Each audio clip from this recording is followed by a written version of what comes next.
Bon, donc, officiellement, bienvenue à tout le monde à notre présentation de ce soir qui touche les programmes sanitaires MV et AEC. Moi, c'est Catherine Elleman-Bouliane, pour ceux qui ne me connaissent pas, agronome, responsable de la recherche et du développement au CEPOC. Je suis accompagnée principalement bon, de quelques collègues du CEPOC, mais également des membres du comité de gestion des programmes sanitaires MV et AEC. Vous allez d'ailleurs les entendre chacun là, tour à tour dans la prochaine heure.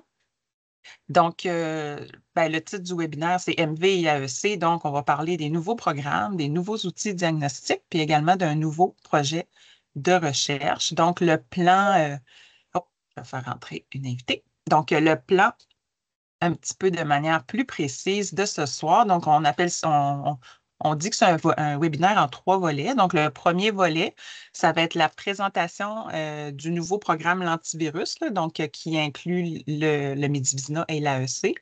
Donc, on va faire un petit résumé des principales modalités de ce programme 2.0-là et également des petits ajustements qui ont été apportés depuis la mise en vigueur, dans le fond, de ce nouveau programme-là, donc depuis le 1er janvier.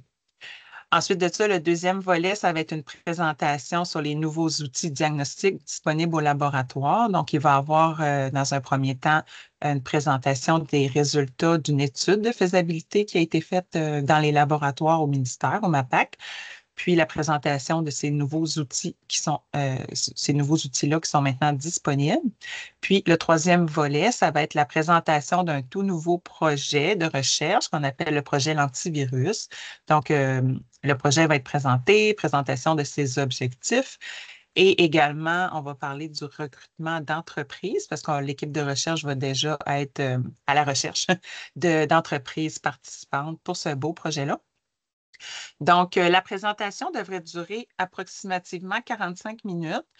Euh, on vous propose vraiment de prendre les questions à la toute fin pour qu'on s'assure de passer l'ensemble du contenu, puis on va prendre les questions à la fin. Vous pouvez les écrire dans le chat ou les noter, les retenir, puis les poser de vive voix à la fin de la présentation. Puis on met qu'il y a une période d'échange de 15 minutes, mais finalement, là, l'équipe va rester là, pour répondre à vos questions jusqu'à ce que qu'on ait répondu à tout le monde. Là. Il y a pas de souci, mais on prendrait les questions à la toute fin. Puis, on va y aller déjà avec le premier volet du webinaire qui va porter vraiment sur les particularités de ce nouveau programme 2.0-là. Et donc, je vais passer la parole à mes deux collègues, Gaston Rioux et Annie Daigneault, qui sont les deux coordonnateurs des programmes sanitaires.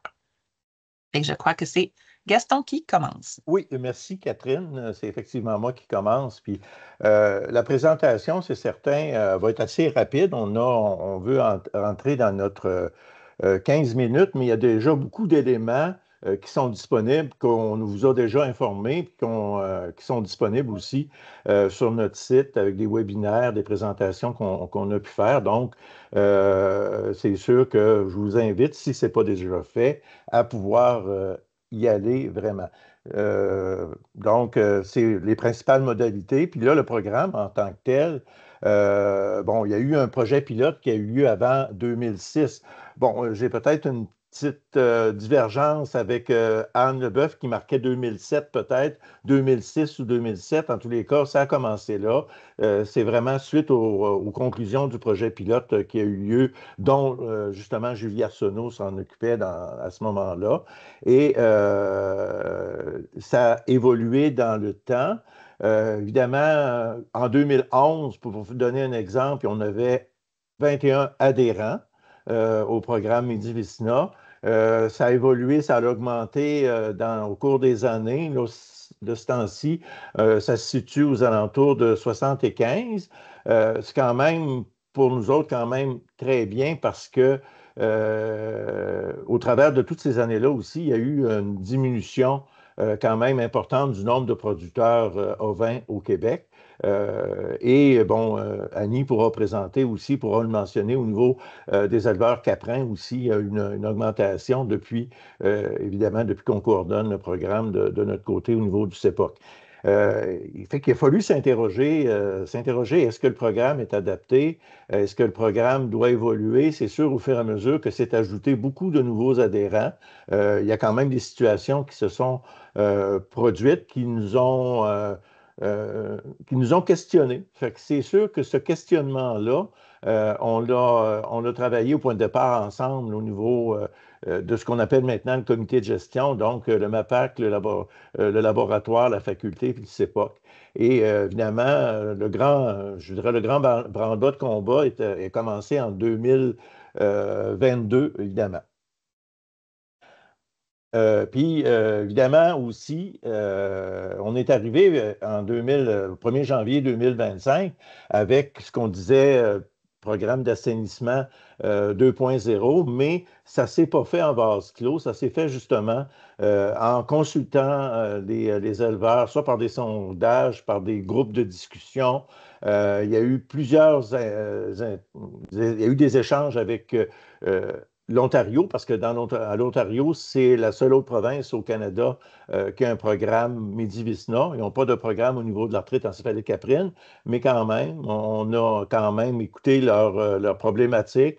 Et évidemment aussi, il y a eu un vaste travail de mise à jour des connaissances au niveau de la recherche qui s'est fait dans les dernières années. Il y a eu des propositions de modification et on vous a entendu aussi là-dessus, parce que c'était bien important pour nous, au travers de toutes les démarches qu'on a fait, c'est que de consulter, de vous entendre, ça nous a apporté vraiment des modifications aussi, et pour s'adapter, parce qu'on s'est rendu compte par rapport à nos rencontres comme de juin l'année passée, le 12 juin, que les objectifs sont différents d'une ferme à l'autre, donc on a fait en sorte que le programme puisse ce qu'on veut s'adapter à vos réalités, même si elles sont différentes. Donc, on a fait aussi un webinaire le 22 janvier, le 4 juin, mais il y aura toujours une suite. La suite, ben, c'est de continuer à recueillir vos commentaires pour, évidemment, être en processus moi, ce que j'appelle d'amélioration continue. Fait que c'est bien, bien important qu'on travaille, oui, ensemble pour faire que ce programme-là aussi dure dans le temps. Bon, qu'est-ce qui a finalement les principales, ce qu'on va voir dans les prochaines diapositives rapidement, mais il faut toujours, même s'il y a eu des changements, que le programme conserve les mêmes objectifs. Donc, c'est un outil qui aide à promouvoir à l'application des bonnes pratiques de biosécurité, à identifier les troupeaux à très faible risque d'être infectés pour la vente d'animaux reproducteurs, entre autres, puis contribuer à l'amélioration du statut de santé des cheptels ovins et caprins du Québec, évidemment, parce que c'est une condition qui a des conséquences quand même aussi importantes au niveau de la santé animale de nos moutons puis de nos chèvres. Bon, changement aussi, même si ce n'était pas officialisé dans le passé, parce qu'on a toujours eu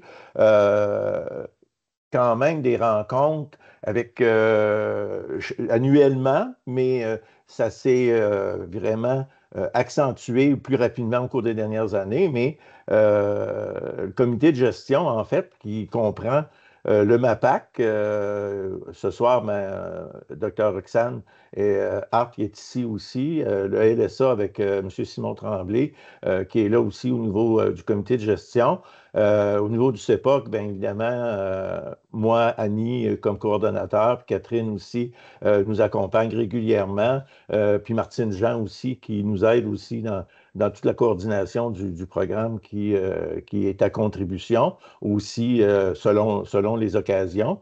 Et évidemment, la faculté de médecine vétérinaire avec son appui scientifique, avec évidemment, vous la connaissez tous, Julie Arsenault, qui est avec nous là-dedans.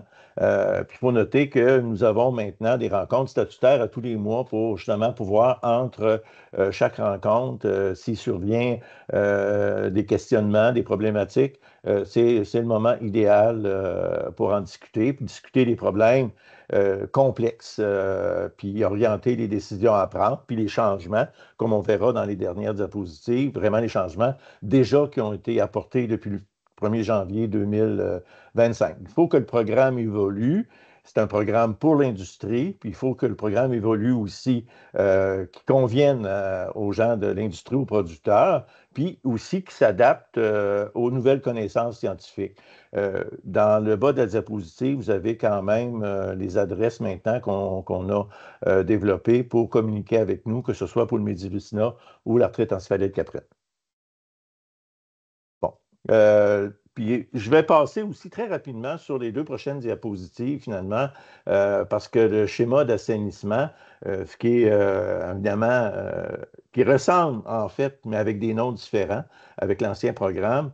Niveau C, c'est un troupeau qui est inscrit, donc c'est un troupeau qui est en désir d'assainissement. Donc, il y a une étape, une amorce de travail qui est fait. Le niveau B, c'est en voie d'assainissement. Donc, il y a eu des tests de troupeaux avec des résultats sous le seuil. Puis le niveau A, évidemment, qui est le troupeau qui est assaini à risque maîtrisé, c'est notre niveau maintenant supérieur à ce niveau-là, au niveau du programme.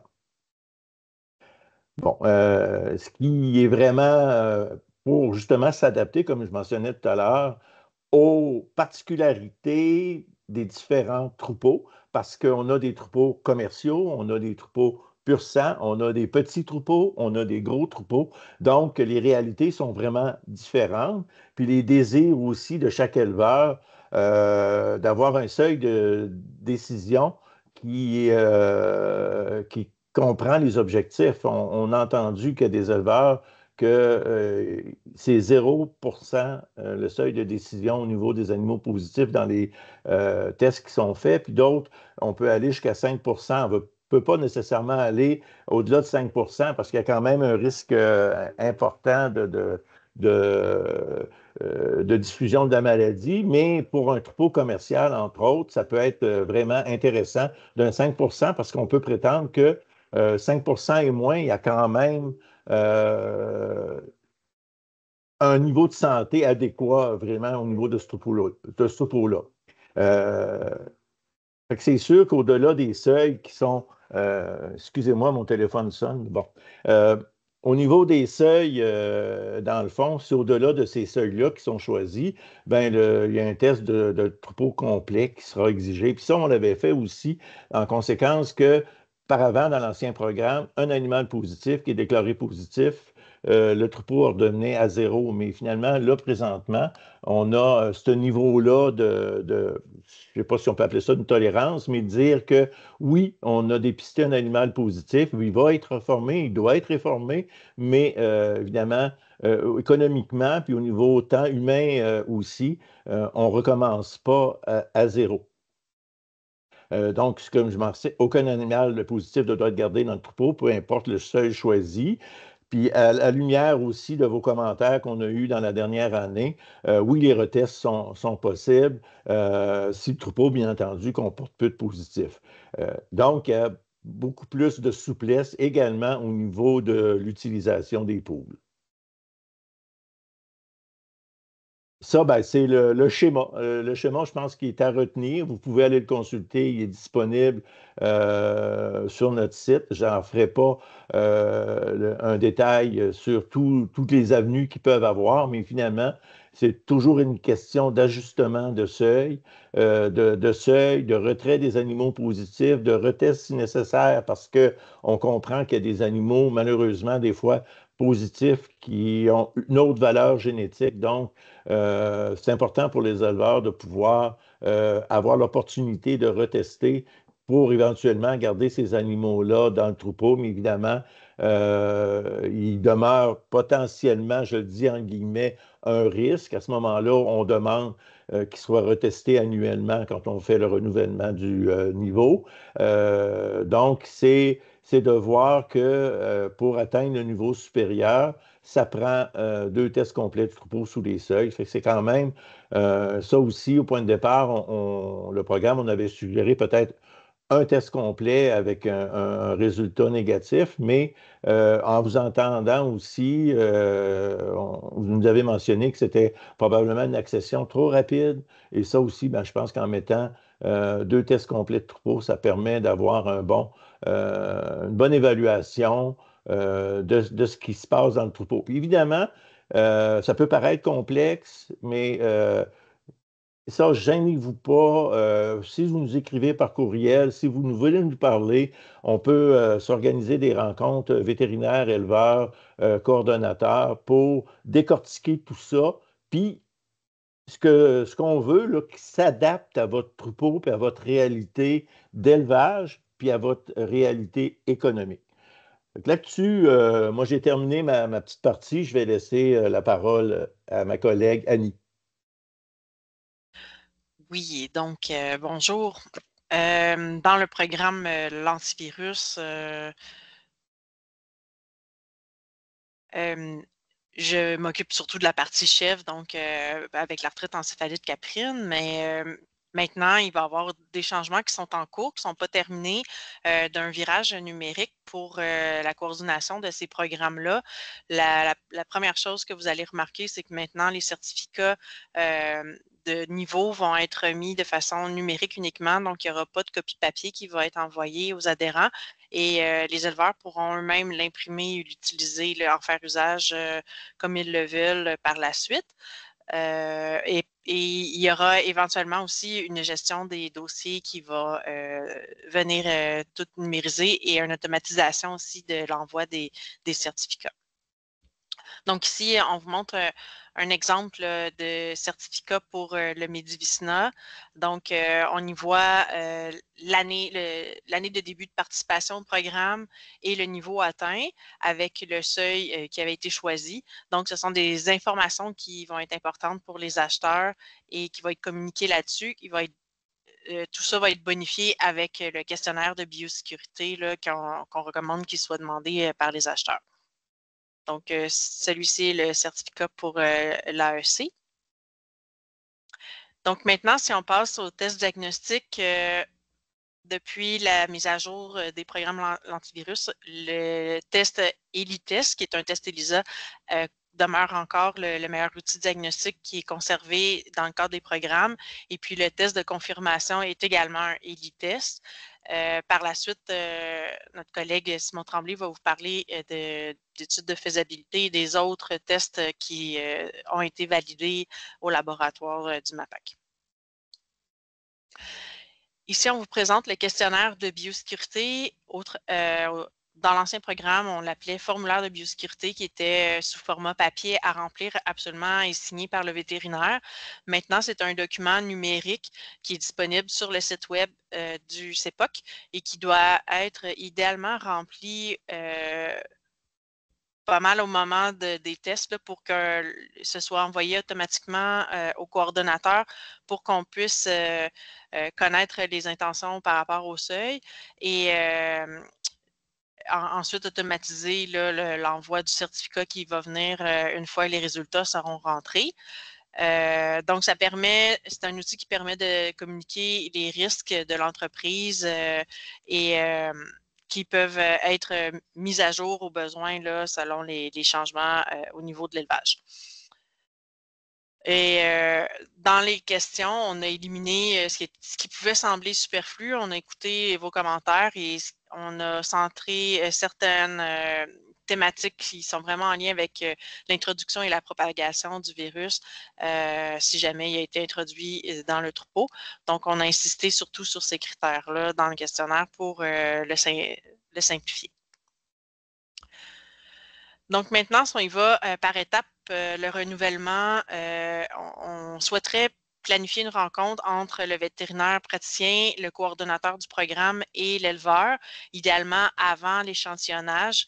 Là, jusqu'à maintenant, depuis début janvier, ça n'a pas toujours été fait dans cet ordre-là. Et évidemment, ça peut être possible pour certains troupeaux que la rencontre est moins appliquée parce que les questions de poules et d'échantillonnage se posent moins. Mais on souhaiterait quand même avoir cette discussion-là pour pouvoir se pencher sur le seuil de décision entre 0 et 5 réfléchir ensemble à quel est l'objectif de l'élevage. Et puis, le vétérinaire est bien placé, celui qui va à la ferme, pour connaître l'élevage et vous aiguiller là-dessus. On veut reparler des pratiques de biosécurité et puis évaluer la nécessité ou la validité d'utiliser des poules pour diminuer les coûts et également de faire des tests complets de troupeaux ou pas. Et réviser également la méthode d'échantillonnage pour s'assurer que les tests qui seront pris vont être vraiment représentatifs des animaux présents dans le troupeau. Donc, l'étape suivante, c'est de faire les prélèvements et puis les résultats vont être communiqués avec ou pas les besoins de retest. Et donc, pas oublier de remplir le document de déclaration de biosécurité en ligne. Donc, on vous a écouté et on a apporté des ajustements suite à la mise en place du nouveau programme au début janvier. Donc, présentement, on est en période de déploiement du programme. On s'attend à l'ajuster au fur et à mesure et on veut avoir de la souplesse et vraiment s'adapter à vos besoins et également aux avancées scientifiques. Donc, ce qui s'est passé comme ajustement, c'est au niveau des achats, l'exigence de tester tous les animaux qui ont été achetés qui venaient d'un troupeau de même statut a été enlevée. On recommande quand même de faire les tests et surtout de faire une quarantaine, mais ce n'est plus une exigence. Donc, même s'il y a 2 troupeaux qui sont de même niveau, il ne faut pas oublier qu'il peut y avoir un risque quand même parce que les seuils peuvent avoir été différents si c'était un test partiel ou complet la dernière fois, s'il y avait eu des poules ou non. Donc, ce n'est pas parce que le niveau est égal que le risque est égal, mais la décision là, revient à l'acheteur, mais la recommandation reste quand même de tester et surtout d'appliquer la quarantaine. Pour ce qui est du seuil, on fait un rappel, là, le seuil s'est établi sur le nombre d'animaux qui est testé et non pas sur le total d'animaux de plus de 6 mois qui sont présents dans l'élevage. C'est important parce que ça change mathématiquement beaucoup le chiffre obtenu. Puis, il ne faut pas oublier qu'on peut modifier le seuil au besoin en cours de route là, si finalement le seuil souhaité n'est pas atteint, mais qu'on est capable d'avoir un seuil en deçà de 5 ça peut être modifiable là, à la suite de la réception des résultats. Également, il y a eu l'ajout du test PCR pour les moutons et de l'ID Screen sur la grille tarifaire du MAPAC. Donc, on va vous parler un peu plus tard. Et également, il y a eu un changement au niveau des prélèvements. En phase d'assainissement, c'est possible que l'éleveur fasse lui-même ses prélèvements afin de connaître sa prévalence là, et de se lancer par la suite dans l'assainissement. Mais ça doit être sous certaines conditions et il doit y avoir une entente avec le vétérinaire praticien.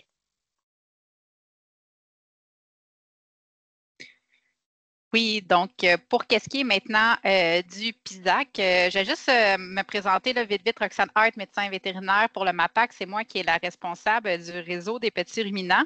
Je vais juste vous glisser un mot rapide par rapport au PISAC. Donc, certains d'entre vous l'ont sans doute remarqué que depuis le 1er avril de cette année, il y a eu un changement dans la structure du PISAC. Et puis, le programme Medivicina et arthrite encéphalite caprine entrent en fait dans un des nouveaux volets, donc le volet 4, qui s'intitule « Soutien à l'adoption de bonnes pratiques favorisant le contrôle de problématiques de santé et de bien-être animal ciblées ».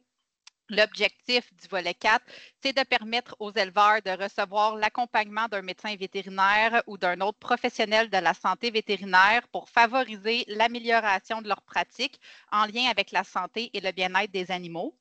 Pour qu'est-ce qui touche plus particulièrement les 2 programmes de certification et d'assainissement, c'est relié à la sous-catégorie vraiment qui est la gestion du risque en lien avec une problématique de santé ciblée qui représente un risque pour la productivité. Ce qu'il faut savoir, c'est que les critères d'admissibilité n'ont pas changé versus l'ancien PISAC, c'est-à-dire qu'il faut que les exploitations agricoles soient enregistrées auprès du MAPAC. L'exploitation agricole doit solliciter un médecin vétérinaire qui est inscrit au PISAC pour pouvoir y participer. L'objectif spécifique pour ces 2 programmes, c'est de faire la promotion des programmes de certification et d'accompagner l'éleveur dans sa participation au programme ciblé. Et pour qu'est-ce qui est du taux d'aide financière, ça revient à 50 et puis, ce qu'il faut savoir, c'est que ça va jusqu'à un montant maximal d'aide financière qui peut atteindre 2 000 $ par exploitation agricole par exercice financier. Qu'est-ce qui est inclus dans ce 50 %-là d'aide financière? Ça inclut les honoraires du vétérinaire, le temps pour la prise des échantillons et le suivi du statut sanitaire du troupeau. Sur l'autre, oui, exactement, merci. Sur la prochaine page, en fait, qu'est-ce que je vous ai mis? Sur le site de québec.ca, sur la page du PISAC, il y a en fait une fiche d'information pour les éleveurs qui résume toutes les aides financières disponibles avec le PISAC et ça met aussi une grille par rapport au déplacement, qu'est-ce qui est financé versus qu'est-ce qui doit être payé. Donc, les déplacements vétérinaires qui sont inclus dans le volet 3 du PISAC, il y a des remboursements des subventions qui sont faits. Et mon dernier point étant qu'on le sait là, que c'est une nouvelle structure. Donc, si votre médecin vétérinaire a des questions par rapport au PISAC, il n'hésite pas, il peut soit contacter directement à l'adresse courriel du PISAC ou me contacter moi et moi, je pourrais lui revenir avec des réponses. Merci, Roxane. Merci, Annie. Merci, Gaston. Je vais maintenant passer la parole à Simon Tremblay, qui est biologiste moléculaire au laboratoire de santé animale au MAPAC, pour le deuxième volet du webinaire qui touche plus particulièrement les outils diagnostiques. Donc, la parole est à toi, Simon. Merci beaucoup, Catherine, pour l'introduction, effectivement. Je veux juste faire une petite mise en contexte par rapport à l'étude de faisabilité, dans l'historique d'où vient ce projet. Comme Gaston le mentionnait, tout a commencé en 2022 quand des voix se sont élevées au niveau des éleveurs pour illustrer qu'il y avait des insatisfactions au niveau de la performance du test diagnostique qui était utilisé pour les programmes d'assainissement, soit l'ELITest pour ne pas le nommer. Donc, notamment des faux positifs qui étaient suspectés dans les troupeaux assainis. Ça s'est discuté beaucoup, puis ça a continué en 2023. Des voix se sont faites entendre au niveau des éleveurs. Puis, le comité de gestion a décidé de pétitionner le laboratoire de santé animale pour voir si c'était possible que le laboratoire débloque des budgets pour faire une étude de faisabilité, c'est-à-dire d'explorer les autres outils diagnostiques qui existent, qu'on sait dans la littérature, qui sont utilisés à travers d'autres laboratoires dans le monde, pour voir leur applicabilité au Québec pour le programme d'assainissement. Et puis la réponse a été oui vers fin 2023. Donc, c'est les résultats de cette étude-là que je vais vous présenter aujourd'hui. Je tiens à préciser que l'étude, elle porte autant au niveau des ovins pour du Medivicina qu'au niveau des caprins pour l'arthrite encéphalite caprine. Cependant, aujourd'hui, je vais présenter seulement la portion Medivicina pour les ovins parce que c'est la portion de l'étude qui est la plus avancée, notamment pour l'objectif 1, qui était d'identifier des nouveaux outils diagnostiques prometteurs de diverses technologies comme la PCR et l'ELISA et d'évaluer leur performance en conditions contrôlées par rapport à l'ELITest qu'on utilise déjà. Donc ça a été atteint, puis ça a mené à la portée sur la grille tarifaire du laboratoire à 2 nouvelles analyses. Donc c'est principalement ce que je vais vous présenter. Ensuite, le deuxième objectif de cette étude-là, c'était pour répondre aux besoins initialement mentionnés, de pouvoir utiliser ces outils en confirmation des positifs à l'ELITest dans le cadre des programmes d'assainissement. Ça, c'est encore en cours. Donc, je vais vous montrer quand même brièvement ce qui est fait jusqu'à présent. Et puis, après, ma collègue Arsenault pourra poursuivre là, sur la nécessité de projets de recherche pour continuer la suite de ce beau projet. Donc, le laboratoire de santé animale a une démarche rigoureuse pour déterminer quels outils on peut ajouter à la grille tarifaire du laboratoire. Donc, la première étape de la démarche avait été d'identifier quels outils on voulait tester empiriquement pour voir leur faisabilité là, pour les souches de Medivicina en circulation au Québec.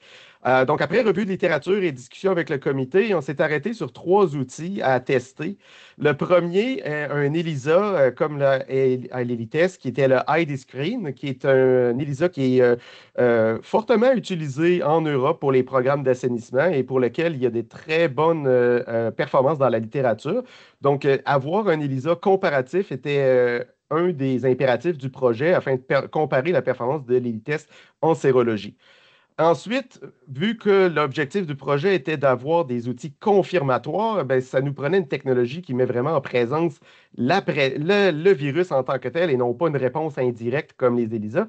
Donc, on s'est concentré sur des PCR. Il y en a 2 qui ont été retenus, c'est-à-dire le Viroreal MVV de InGenetics, qui est une compagnie qui fait des produits de biologie moléculaire en Autriche, et une publication scientifique de Hosing les collaborateurs 2007 qui a été publié dans le Clinical Vaccine and Immunology, qui est entre autres une publication qui était recommandée par l'Organisation mondiale de la santé des animaux pour la détection en PCR du Medivicina. Donc, tous ces essais-là, on voulait les évaluer dans des conditions contrôlées pour être capable de véritablement avoir une bonne évaluation de leur performance. Donc, pour suivre cette démarche-là, ce qu'on nécessitait à avoir, c'était des échantillons pour lesquels on pouvait véritablement se fier au statut d'infection des animaux. Donc, ce qu'on a fait, c'est qu'on a sélectionné 9 élevages avec 2 critères très précis. Donc, on voulait pour ces élevages avoir une forte prévalence d'infection au Medivicina qui avait déjà été préalablement identifiée, avec un seuil minimum de 10% pour les élevages sélectionnés. Et on voulait également avoir une distribution géographique variée à travers le Québec pour avoir une représentativité de divers variants du virus qui pourraient circuler sur le territoire. Donc, en faisant ça, avec cette démarche, on pouvait s'assurer d'un haut degré de confiance du statut d'infection des animaux positifs, puis une bonne représentativité de tout ce qui circule sur le territoire. Donc, en collaboration avec Dr Arsenault, l'Université de Montréal, les prélèvements ont débuté à l'été 2024. Donc, on a été sur les 9 fermes en question pour prélever un certain nombre d'animaux. Donc, les échantillons, on a fait 3 types de prélèvements, c'est-à-dire les 100 EDTA dans l'objectif de faire la PCR, les 100 en tube sec qui sont les classiques utilisés pour les ELISA, et le lait aussi, parce que tant qu'à faire une étude de faisabilité, on voulait voir quelle matrice pouvait avoir la meilleure performance possible pour des outils confirmatoires. Donc, au niveau du nombre d'animaux, il y en a eu 160 qui ont eu des prélèvements conformes qui ont pu rentrer dans l'étude au niveau des 100 et 142 au niveau des laits, parce qu'évidemment, on n'a pas pu prélever des laits chez tous les animaux. Puis les analyses qui étaient prévues dépendaient du type d'échantillon qu'on allait analyser, c'est-à-dire la PCR plus le 100 DTA, et puis les ELISA, ELITEST et ID-Screen pour les tubes secs. Et pour les laits, on peut faire les 3 tests. Donc, au niveau des résultats, je présente un peu ici comment est-ce que ça a fonctionné. Les 160 ovins qui ont été sélectionnés dans l'étude, on a d'abord commencé par les tester à l'ELITEST pour établir leur statut d'infection pour l'étude de référence. Donc, à l'ELITEST, on est arrivé à 61,3% de positifs. Donc, 98 des animaux sur les 160 étaient positifs à l'ELITEST. Je vais mettre un bémol ici sur n'ont pas nécessairement la prévalence dans les troupeaux. Les animaux ont été sélectionnés pour avoir la plus forte probabilité d'infection. Donc, c'est normal, on voulait beaucoup de positifs, on voulait beaucoup de négatifs pour faire l'étude. Donc, on est arrivé dans un chiffre qui nous satisfaisait. Puis, ben, c'est ça, il y a eu 38,9% qui étaient des négatifs. Ensuite, tous ces mêmes animaux-là ont été testés à l'ID-Screen en fin comparative, puis vous pouvez voir que la performance était quasi équivalente. Donc, vraiment, les 2 tests étaient en très grande concordance pour ces 9 troupeaux, avec une différence de seulement 4 animaux sur les 160 qui ont eu une discordance au niveau des 2 tests. À la droite, j'illustre la performance de l'ID-Screen. Donc, petit rappel sur les concepts de sensibilité et spécificité. La sensibilité va être la capacité du test à identifier les vrais positifs, puis la spécificité va être la capacité du test à identifier les vrais négatifs. Mais évidemment, bon, avec une performance aussi concordante, on voit que les 2 analyses étaient très bonnes dans le contexte de cette étude-là. Puis, je peux me permettre un petit bémol aussi pour les 4 discordants qu'on a eus. On a testé ces 4 discordants-là en PCR, ils étaient tous négatifs. Donc, c'est impossible pour nous de départager quel des 2 essais avait raison pour ces animaux. Est-ce que c'était l'ID-Screen ou l'ELITEST? On ne sait pas, puis je précise aussi que c'était des faibles positifs dans les 4 cas pour l'essai où c'était positif. Donc, performance très, très bonne, ce qui a conclu pour la direction du laboratoire de santé animale que l'analyse était conforme à nos standards de qualité pour aller en validation, puis être ajoutée à la grille tarifaire du laboratoire. Ensuite, au niveau de la PCR, donc, on avait 96 tubes de sang DTA qui étaient positifs à l'ELITEST et qui étaient conformes pour faire la PCR. Vous vous rappellerez la diapositive précédente, j'avais 98 animaux positifs. Il y en a 2 qui étaient, malheureusement, les tubes ont dû être rejetés. Mais tout de même. Donc, dans les positifs, à l'ELITest, on avait 2 PCR, on se rappelle, à tester. Donc, on a développé les analyses qui ont demandé un peu d'optimisation quand même au niveau du laboratoire. Satisfaisant qu'on a testé les 85 animaux positifs. On a donc obtenu 81,3 % de positivité avec la PCR Housing, puis 82,3 % au PCR Viroréal. C'était excellent. Encore une fois, bon, on semble avoir une bonne concordance. En réalité, ce n'était pas nécessairement tous les mêmes animaux au PCR Housing ou Viroréal. Quand ces résultats-là ont été présentés à la direction du laboratoire, le laboratoire a décidé d'aller de l'avant avec la PCR Hosting pour l'implantation et la validation, tout simplement pour des raisons de coût. La PCR Viroréal Time Trust était beaucoup plus dispendieuse, quasi équivalente à 81 ou 82 %. La décision a été prise d'aller de l'avant avec la PCR Hosting. Je vais mentionner quand même que le laboratoire maintient toujours des trousses viroréales pour faire des comparatifs quand on fait nos études de validation et de développement là, au laboratoire.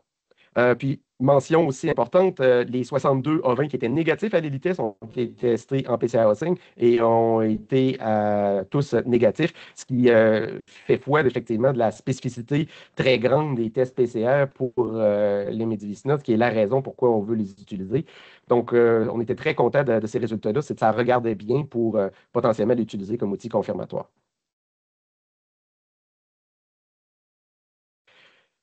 Je fais une petite parenthèse au niveau des laits. Je ne vais pas m'éterniser longtemps là-dessus parce que quand on a commencé à tester, on s'est rapidement rendu compte que la sensibilité était beaucoup moins grande pour les laits que sur les sangs. Donc, à 53,2 %, la décision a été prise d'arrêter l'étude sur les laits car la performance était vraiment statistiquement inférieure au sang ADTA. Les laits sont toujours au laboratoire, donc éventuellement, il pourra y avoir d'autres analyses qui seront faites sur ces matrices.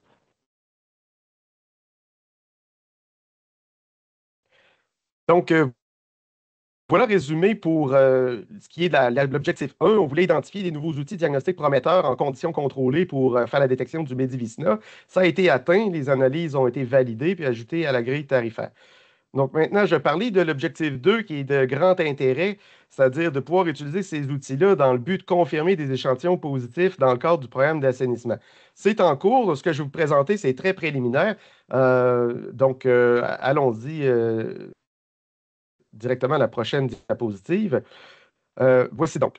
Ce que le laboratoire fait en ce moment, c'est une étude prospective sur les cas qui sont déclarés dans des troupeaux assainis, où est-ce qu'il y a des positifs qui sont déclarés à l'ELITest et qui sont jugés, soit que la validité du test est remise en cause ou que c'est jugé surprenant qu'il y ait des positifs dans l'élevage. Alors, ces tests-là sont analysés avec nos outils lorsque possible, confirmatoires, pour voir qu'est-ce qui en retourne. Donc, je vous présente ici des figures de cas qui sont les classiques de ce qu'on voit jusqu'à présent dans ce qu'on regarde au laboratoire. Alors, prenons ici l'exemple d'éleveur numéro 1. Au jour 1, on a une éclosion de positifs à l'ELITest. Donc, ce qui a été soumis est testé à l'ID Screen. Puis, tous les sujets étaient négatifs au jour 1. 10 mois plus tard, on reçoit d'autres soumissions de cet éleveur, puis on constate que les mêmes animaux qui étaient positifs à l'ELITest sont toujours positifs à l'ELITest. Mais ce qu'on doit conclure de ça, c'est que si ces animaux-là étaient des vrais positifs, au jour 1, l'ID Screen était discordant, donc n'aurait pas été utile pour déterminer s'il fallait conserver ces animaux. Mais bon, on doit quand même présentement admettre qu'on est confronté aux limites que, puisque ce sont des animaux dans le cadre de programmes d'assainissement, mais souvent, il y a beaucoup d'animaux qui sont réformés pour lesquels on n'a plus de données. C'est impossible de savoir, de confirmer quel était leur véritable statut d'infection. On ne peut pas retourner prendre la PCR. Dans ce cas-ci, on n'a jamais pu faire la PCR sur ces animaux. Donc, le doute persiste à savoir est-ce que c'était des vrais positifs ou des faux positifs. Exemple 2 à la prochaine diapositive. Un autre exemple qu'on a eu, où est-ce qu'au jour 1, on a une éclosion de positifs à l'ELITest, mais en testant à l'ID Screen, on a également 3 sujets qui sont positifs à l'ID Screen. 7 mois plus tard, certains de ces animaux-là nous sont resoumis. Une partie reteste encore positif à l'ELITest, mais ce qu'on constate, c'est que certains animaux qui étaient positifs aux 2 tests au jour 1 deviennent négatifs après 7 mois. Donc, ce qu'on doit conclure, c'est que la majorité des ID screens étaient encore discordants au jour 1. Donc, ça nous soulève des questions sur l'utilité de ce test-là pour des éclosions de nouveaux positifs. Puis, on constate aussi que les ID screens qui sont positifs au jour 1 peuvent devenir négatifs. Donc, oui, le laboratoire a constaté le phénomène de fluctuation des statuts avec l'ID screen autant que l'ELITEST. C'est intéressant, mais ça pose des questions sur l'usage de cette trousse pour la confirmation. Puis encore une fois, on a toujours la même problématique. La plupart des animaux qui sont réformés, c'est souvent difficile d'aller chercher plus d'informations ou des tests PCR confirmatoires. Ce qui m'amène à la PCR, à la prochaine diapositive. Pardon, c'est ça, la conclusion. En fait, je l'ai déjà dit verbalement.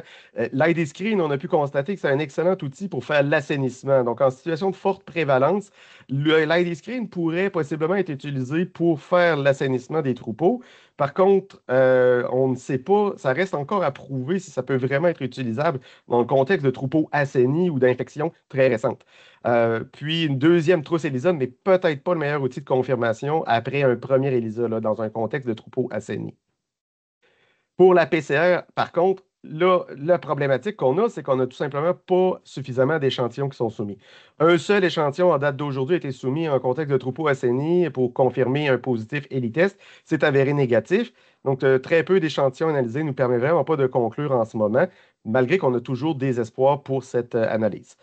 Ça souligne beaucoup le besoin qu'on a actuellement pour de nouveaux projets de recherche pour mieux évaluer ces outils qui sont maintenant disponibles, mais pour lesquels il nous manque encore quelques données. Je veux juste faire une petite parenthèse. Pourquoi ces discordances? Je sais qu'on en parle souvent, mais ça vaut la peine de revenir sur qu'est-ce qui caractérise ces outils et cette maladie, pourquoi est-ce qu'on observe autant de discordances. Tout d'abord, pour les ELISA, le délai de séroconversion peut être différent entre diverses trousses. Les trousses ID Screen et ELITEST ne vont pas détecter les anticorps contre les mêmes protéines ou peptides sur les particules virales. Et dans l'établissement de la maladie, la séroconversion pour un outil ou pour l'autre peut être à des fenêtres différentes. Donc, particulièrement en début d'infection, c'est possible d'observer une discordance entre les deux outils. Au niveau de la PCR, la charge virale a également une fenêtre de détectabilité. Puis, je compare souvent le Medivicina au VIH, pour lequel on sait la santé publique recommande d'attendre 2 mois après le possible contact pour tester à la PCR parce que les 2 premiers mois, c'est tout simplement indétectable. Cette fenêtre de détectabilité-là en PCR, on ne la connaît pas. C'est très mal caractérisé dans la littérature pour le Medivicina. Donc, c'est une autre incertitude qui peut faire en sorte qu'on observe des discordances. Après le phénomène de fluctuation des anticorps, je crois que Julie Arsenault va y revenir tantôt. On sait que ça se produit dans la maladie au fur et à mesure de l'établissement de la maladie. Les anticorps peuvent passer au-dessus du seuil ou en dessous du seuil avant d'atteindre un seuil stable et détectable à long terme. Donc, c'est un autre phénomène qui rend ça très compliqué au niveau de l'analyse diagnostique. Puis après, les faux positifs ELITEST demeurent un mystère. Il y a des hypothèses qui sont lancées, qui sont à l'étude, mais en ce moment, il y a très peu de données concrètes pour nous indiquer qu'est-ce qui pourrait créer de véritables faux positifs. Mais c'est un phénomène qu'on garde à l'esprit. Quand on a ces discordances-là, ça doit être considéré. Donc, tout ça nous amène à ces nouveaux outils qui sont disponibles maintenant. Je vais vous les présenter plus d'un point de vue grille tarifaire de laboratoire. Donc, à la prochaine diapositive, vous voyez, donc, depuis avril 2025, ce sont des nouveautés dans la grille tarifaire qui est disponible en ligne. Donc, on a la PCR Medivicina, qui est celle que je vous ai présentée, basée sur la publication Housing, et l'ELISA ID Screen qui sont disponibles. Donc, vous avez ici l'information, entre autres, de ce qui est recommandé comme type d'échantillon, les volumes recommandés. Au niveau de la réfrigération aussi, ce qui est bien important pour la PCR, je précise, l'échantillon doit être acheminé dans les 48 heures suivant le prélèvement pour assurer sa validité. Puis sinon, ce que je veux mentionner pour terminer, c'est l'usage proposé en ce moment, puisque ces outils sont toujours non reconnus dans le cadre des programmes. Pour la PCR, on propose vraiment de l'utiliser comme confirmation de la présence du virus dans le troupeau. Donc, quand on a une éclosion, ce serait pour, par exemple, prendre les animaux qui sont suspectés positifs, puis tenter d'en mettre un seul en évidence qui serait positif à la PCR, ou est-ce que là, on aurait un très haut degré de confiance que l'alarme qui a été donnée par les tests est à prendre au sérieux. L'ELISA, tant qu'à lui, l'ID Screen, ce qu'on propose, c'est que ça peut être utilisé comme un outil d'aide à la gestion du risque, à la décision de réforme. Donc, dans un cas de retest à l'ELITest qui sort négatif au retest, pour se donner une sécurité supplémentaire, l'ID Screen pourrait être intéressant, sachant que ça ne cible pas les mêmes protéines virales, donc peut avoir une réponse différente. Ça peut orienter la décision. Donc, voilà pour ces nouveaux outils qui sont disponibles. Donc, ce sont des outils de gestion du risque en conclusion. Puis, ce qui est vraiment particulièrement bien, c'est que ça ouvre la porte à des futurs projets de recherche. Maintenant qu'ils sont disponibles, ils peuvent être utilisés. Et pour terminer, je vais mentionner qu'on n'a pas oublié l'AEC. En ce moment, le développement est en cours au laboratoire de santé animale pour une PCR AEC. Donc, j'espère avoir prochainement du matériel à pouvoir partager avec vous à ce propos. Un gros merci, Simon. On est déjà rendu à la troisième partie de la présentation. Donc, pour le troisième volet, je vais passer la parole à Julie Arsenault, vétérinaire et professeure à la Faculté de médecine vétérinaire de l'Université de Montréal. Donc, Julie, la parole est à toi. Merci Catherine. Alors, ça me fait plaisir d'être ici ce soir pour vous parler de notre nouveau projet de recherche. Qui s'intitule « Évaluation d'outils de stratégie de diagnostic pour le dépistage et le contrôle des lentivirus chez les ovins et les caprins ». C'est un projet qui a été financé par le PIB, le Programme d'innovation bioalimentaire du MAPAC, et on les remercie grandement.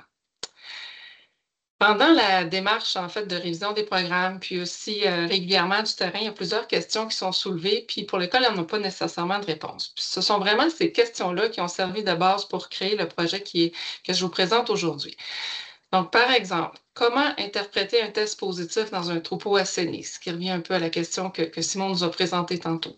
Comment expliquer que les résultats de tests vont fluctuer chez certains animaux? Est-ce que les performances des 3 tests qu'on a maintenant disponibles vont varier selon le statut du troupeau? C'est-à-dire que est-ce que la PCR est aussi bonne dans un troupeau qui est assaini depuis longtemps, qui aurait été réinfecté, versus un troupeau qui est infecté depuis très longtemps et à forte prévalence? Ce sont des questions pour lesquelles on n'a pas de réponse. Autre question, est-ce qu'on peut utiliser le lait de réservoir pour dépister l'infection dans un troupeau ou détecter sa réémergence? On parle ici des troupeaux laitiers. C'est une question qui nous est posée depuis longtemps là, par l'industrie des chèvres laitières, puis on va essayer d'y répondre par le projet. Les objectifs, plus spécifiquement, on veut évaluer les performances de nos 3 tests, donc de l'ELITest, ID Screen et d'une PCR dans des troupeaux qui ont différents statuts, d'évaluer l'utilité des laits de réservoir, soit pour dépister l'infection, comme premier test, évaluer la prévalence ou faire le suivi du statut des troupeaux assainis pour détecter une réémergence, par exemple, d'évaluer la prévalence de l'infection et les facteurs de risque autant chez les ovins que les caprins, de décrire la dynamique de la réponse sérologique, donc la fluctuation des anticorps en fonction des caractéristiques des animaux et du troupeau, et finalement de créer une banque biologique. On veut mettre des échantillons de côté avec les extractions là, que Simon va faire dans le laboratoire pour éventuellement être capable de génotyper le virus. Tout ça va nous amener à éclairer la prise de décision pour vraiment mieux interpréter les nouveaux tests qui sont disponibles puis mieux les intégrer là, à la bonne place dans le programme d'assainissement. Notre premier objectif qui concerne la performance des tests, on va recruter des troupeaux non assainis, des troupeaux qui sont à très faible risque et des troupeaux assainis. Dans chacun de ces troupeaux-là, on va prélever des animaux, puis on va tester les animaux avec nos 2 tests sérologiques, puis avec le test PCR. Peut-être que tous les animaux ne seront pas testés par la PCR, c'est une question de coût, donc on va en tester un sous-ensemble représentatif. On va aussi passer un court questionnaire sur des facteurs de risque qui nous ont été mentionnés, soit dans la littérature, ou soit par des éleveurs qui ont connu des résultats positifs surprenants. Donc, on va questionner sur des vaccinations récentes, sur le stade de production, sur l'âge de l'animal. Et finalement, on va aussi demander c'est quoi le génotype de l'animal pour les gens qui font maintenant du génotypage là, avec la nouvelle puce qui est offerte par la société. Tout ça va nous amener à évaluer la performance des tests, donc sensibilité, spécificité, puis on va aussi regarder s'il y a une bonne corrélation entre la densité optique qu'on voit à l'ELISA puis la détection du virus par la PCR pour mieux encore interpréter plus finement nos 2 ELISA. Pour l'autre objectif, c'est l'utilité des laits de réservoir. On va se servir, en fait, de données qui sont déjà collectées, qui ont déjà été collectées dans un autre projet pour répondre à cette question-là. On a des laits de réservoir collectés, des échantillons individuels. Ça forme le projet de maîtrise de Molly Vézina qui est avec nous ce soir. On est très heureux de l'intégrer dans notre équipe. Puis, on va aussi aller de façon prospective. Donc, on va aller collecter des échantillons de lait de réservoir chez les participants au programme. Le but, c'est de collecter un échantillon de réservoir au moment où est-ce que le test de troupeau est réalisé. Puis de voir si, avec ce lait de réservoir-là, on est capable de bien détecter l'infection et même de prédire le niveau d'infection en comparant avec les résultats individuels qu'on obtient là, pendant le renouvellement du statut ou pendant la démarche d'assainissement dans un troupeau. Puis, le prochain objectif, c'est sur les facteurs de risque. C'est basé sur des échantillons qu'on a déjà en banque, donc qui sont déjà dans mon congélateur, qu'on est en train de faire tester au laboratoire là, avec Simon. Donc, on a une banque de sérum, on a aussi des questionnaires en banque. Puis, ce qu'on va faire, on va regarder si on est capable d'identifier des animaux qui seraient plus à risque dans des troupeaux, mais aussi identifier des pratiques de régie qui seraient plus à risque, autant pour un statut de troupeau qui serait positif ou négatif, donc pour l'introduction ou la présence du virus dans le troupeau, que pour la prévalence à l'intérieur d'un troupeau. Donc, est-ce que pour un troupeau qui est infecté, y a-t-il des pratiques qui permettent là, de vraiment réduire la transmission du virus dans le troupeau pour plus dans une optique de contrôle là, de l'infection à l'intérieur du troupeau. Pour le prochain objectif, c'est vraiment sur la dynamique des anticorps. Donc, on va se servir de toutes les données historiques qu'on a dans mon laboratoire qui sont issues de plusieurs projets, puis des données historiques du programme aussi. Puis, ce qu'on va faire, on va repérer les animaux pour lesquels on a eu plusieurs tests sérologiques de réaliser, puis on va vraiment décrire la dynamique des anticorps. Donc, est-ce qu'un animal passe vraiment de positif à négatif et est-ce que c'est quoi le niveau de fluctuation et est-ce qu'on est capable d'identifier des raisons pour lesquelles ça se produit, dans quel contexte ça se produit et jusqu'à quel point ça se produit. Donc ça devrait amener beaucoup d'informations pour l'interprétation des tests sérologiques. Prochaine diapo, finalement, on va créer une banque biologique. Donc, comme je le mentionnais, toutes les extractions d'ADN sont conservées à moins 80 par le laboratoire du MAPAC, vont m'être transférées. Moi, je vais les conserver à long terme. Puis, selon les résultats du projet, ça pourrait être intéressant, là, si on obtient un financement supplémentaire, d'aller encore plus loin dans nos questions de recherche et de voir jusqu'à quel point là, le génotype du virus, donc on sait qu'il y a plusieurs souches de virus qui circulent au Québec, jusqu'à quel point ces souches virales-là vont influencer les résultats à nos différents tests. Finalement, on a ajouté un nouvel objectif qui n'était pas initialement prévu dans la demande, mais on a une belle collaboration qui s'est développée avec la Société des éleveurs de moutons de race pure, puis l'Université Laval avec William Poisson et Claude Robert. Puis, ce qu'on va faire, là, conditionnellement à l'autorisation des éleveurs, là, on va vraiment demander le consentement individuel. Tous les éleveurs qui ont fait du génotypage des animaux, puis qui ont fait des tests sérologiques dans le passé, on veut mettre en commun ces données-là pour vraiment voir jusqu'à quel point les différents gènes qu'on pense qui confèrent une certaine résistance au virus, jusqu'à quel point c'est corrélé à l'absence de virus chez ces animaux-là, donc à la réponse sérologique de l'animal, tant au niveau de la présence ou de l'absence du virus, ou de la détection en fait sérologique, que de la densité optique que l'animal va avoir. Puis on veut aussi voir si les troupeaux qui assainissent depuis longtemps, ben finalement, ils ont sélectionné indirectement certains gènes qui sont plus associés à une résistance au Medivicina. C'est vraiment une première exploration de ces données-là. Qu'est-ce qu'on a pour l'instant? Qu'est-ce qu'on peut mettre en commun pour aller plus loin là-dedans? Prochaine diapo, c'est sur le recrutement des entreprises. Donc, si vous êtes intéressé à participer, premièrement, on va recruter des troupeaux qui sont non assainis. Ce qu'on cherche, c'est 15 troupeaux qui sont non assainis. Dans chaque troupeau, on veut échantillonner 50 animaux. Donc, ce qu'on va faire, c'est un appel à tous. Vous pouvez m'écrire dès maintenant si vous êtes intéressé. On va recueillir le nom de tous les éleveurs intéressés. On va aussi diffuser l'information via le CEPOC là, pour que tout le monde ait l'information. Puis, à partir de tous ceux intéressés, on va en choisir 15 en priorisant sur le fait d'avoir une prévalence qui est élevée. Donc, on veut des éleveurs idéalement qui n'ont jamais participé au programme d'assainissement et qui ne vont pas acheter non plus leurs animaux de remplacement de troupeaux assainis. On veut idéalement aussi des troupeaux qui ont déjà fait du génotypage ou qui en font présentement pour être capable de mettre en commun les données. Et on va aussi considérer là, le budget de déplacement. C'est sûr qu'on a quand même 3 antennes. On a une antenne à Rimouski, à Québec et à Saint-Hyacinthe pour faire de l'échantillonnage. Donc, on couvre quand même un grand territoire. Ce qu'on va faire, c'est une visite dans chaque ferme. La visite va être réalisée gratuitement par l'équipe de recherche. On va tester les animaux gratuitement aussi avec nos 3 tests, puis on va faire un court questionnaire. Dans notre deuxième groupe, on cherche des troupeaux qui sont en assainissement, donc ou qui sont à faible risque. Ce qu'on va faire, on va envoyer un courriel à tous les participants qui sont actuellement en assainissement dans le programme et les anciens participants au programme qui sont encore en production.